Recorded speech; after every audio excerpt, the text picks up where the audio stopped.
Üdv a Real Simulator csatornán, ez itt a munkásszerkom, ugyanis ma ölelgetni fogom ezt. Ez itt a váltó. Nem jött a színnétek, nem a váltó jön most, hanem a kuplungpedál, azaz a tengelyváltó kapcsoló. Mivel ennek az esetében is azt szeretnénk elérni, hogy életfű pedál érzés legyen, nem csak egy szimpla rugóval fogjuk megadni neki ezt a pedál ellenállást, hanem a kuplung főhenger, illetve az alsó munkahenger segítségével. Az alsó munkahenger természetesen a váltóházra fog majd csatlakozni, ez csatlakoztatja le a kuplung szerkezetet a motorról, és ennek a természetes rugózását fogjuk mi használni.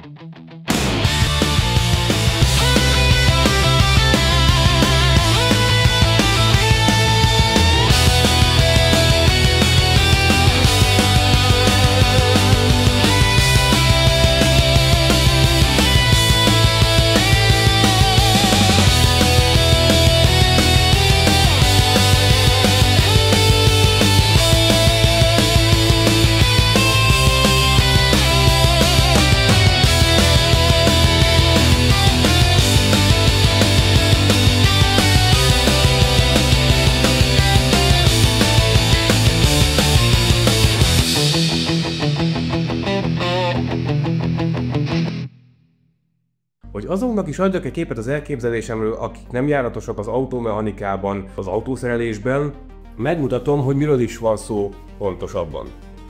Ez itt a kuplungpedál ugyebár, amire én már felhelyeztem, ugye még nem rögzítettem, mert majd ezt a tűzhongon keresztül kell rögzíteni, de ez itt a kuplung főhenger. Ez egy hidraulikus rendszer, ugye olajalapú hidraulikus rendszer, pedál főhengere átadja a nyomást, az olajnyomást a kuplung munkahenger számára. Ez a kuplung munkahenger kerül föl majd ide, és egy kar segítségével, ami egyébként most egy rozsdaoldóban ázik, mozgatja majd, vagy nyitja majd kuplung kinyomó villát. Ez itt a kuplung kinyomó villának a ruda, itt pedig látjátok magát a villát. Ez a villa ide kapaszkodik be. Ez maga a kuplung szerkezet. Nekünk most nem lesz kuplungtárcsánk, ugye arra nincs szükségünk, nem lesz járó motorunk, csak a kuplung szerkezet lényegében az a rugózás, ellenállás, ami nekünk majd a kuplung pedál valóságfű érzését fogja majd biztosítani.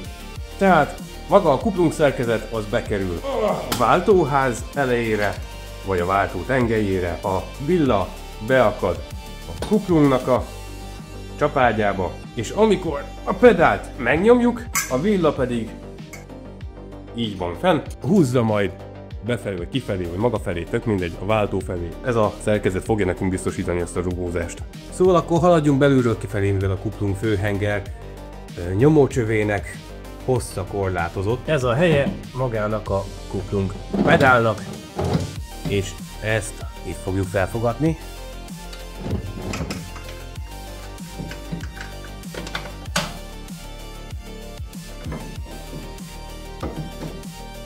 Nem nagyon találok megfelelő szöget a kamerázáshoz.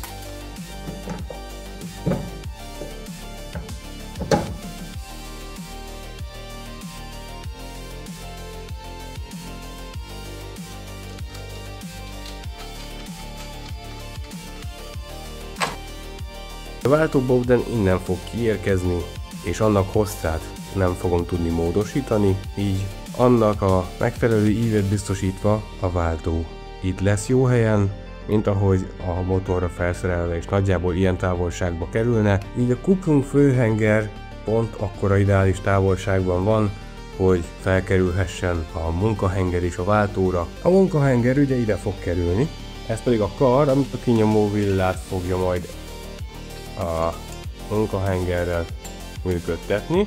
Viszont nekem kicsit furcsa, hogy a munkahengernek ez itt a végállása túlságosan hosszú, ennek valahol 2 centivel arrébb kéne lenni, pont hogy így ütközésig legyen a villa. Ugye itt ütközik föl, és az az érdekes, hogy a kinyomó szerintem be van állva. Úgyhogy most szétszedjük és megnézzük.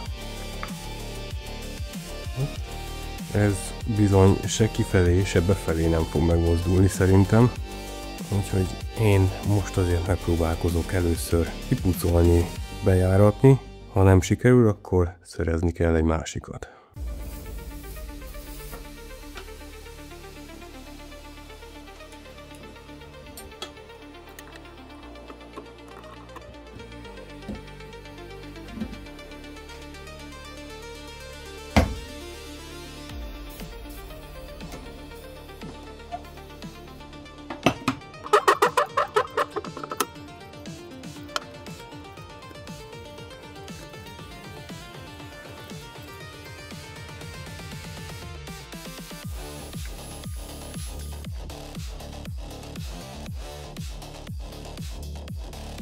Közben megpucoltam a munkahenger villáját is.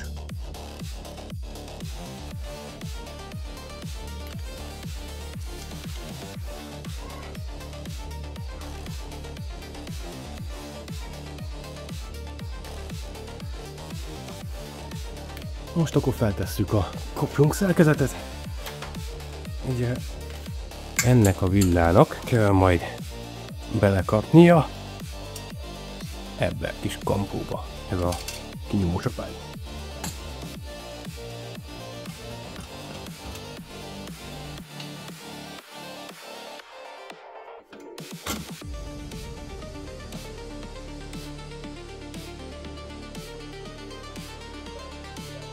Betekeltem a kuplungfőhengerbe az olajcsövet, hogy amikor itt összenyomom a munkahengert, akkor az olaj ne folyjon ki. De látjátok, milyen szépen be lehet most már tolni.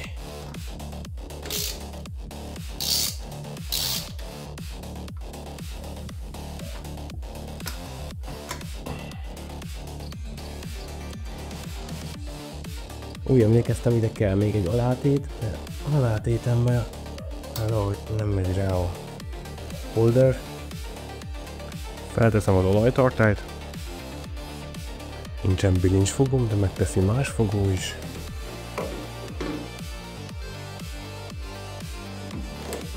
Jöhet a feldültés az olajjal. Így beöntjük a tartályba, itt pedig kiengedjük. Na jó, igazából nem csak légtelenítünk, amíg az utolsó bubi ki nem jön. Nem pisi, DOT 4-es fékolaj, fékfolyadék, bocsánat. Most pumpálni kéne a kuplungpedált.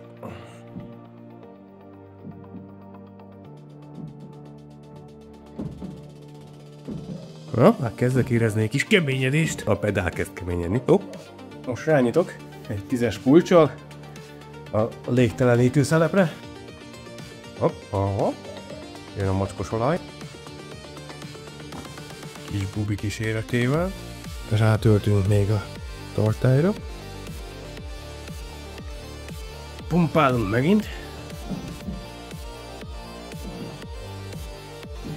Ezt levesztünk.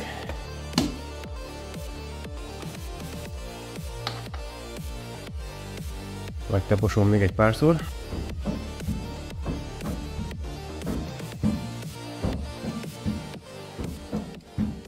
Ez itt egy ugyanolyan potméter, mint az előző részben használtunk a gázpedálhoz.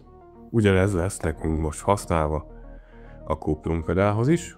Itt látjátok a gázpedálnak pontosabban a pillangószelep, a folytószelepnek a vezérlését és a potméterét. Én előkészítettem 3 vezetéket, piros a feszültség, fekete lesz a föld, és most zöld lesz a jel, hogy ne keverjük össze a gázpedálnak a jel vezetékével. Ugyanabban a sorrendben fogjuk felforrasztani a vezetékeket, mivel a kuplung kinyomókar is ugyanabban az irányba fog fordulni.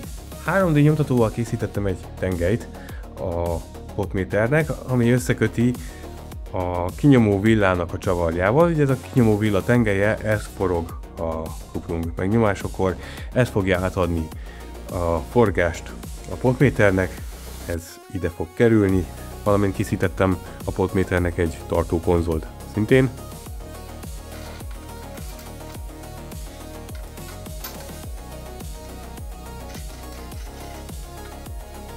Hogy milyen szög lesz nekünk ideális, azt majd csak a teszt során tudjuk majd beállítani. Így egyelőre csak összeszereljük.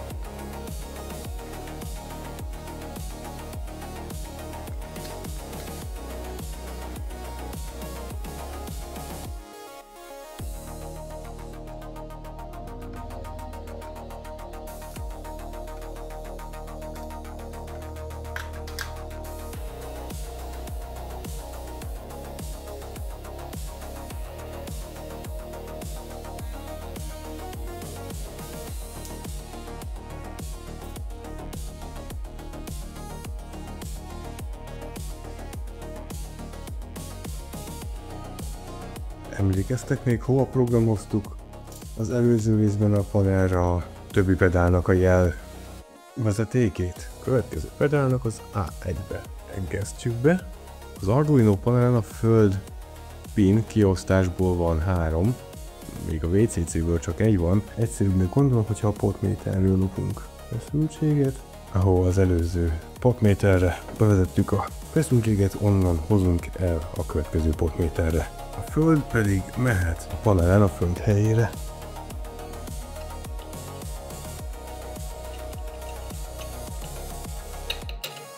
Betömködöm ezt a maradék vezetéket.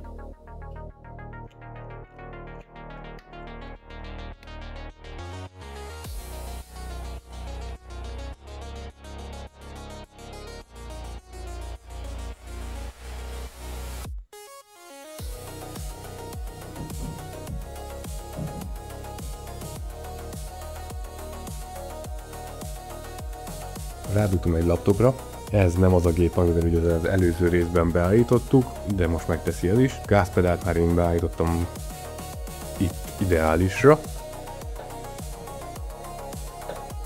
A kuprumpedál minimális jelet ad, a felhelyezésnél pont sikerült beállítani azt a minimum pontot, amit már a játék érzékel.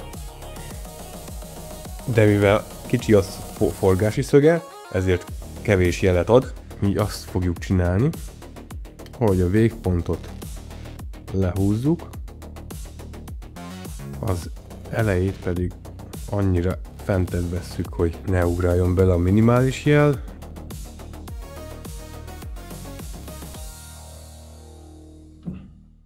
És így elkészült a tengerkapcsoló pedálunk is.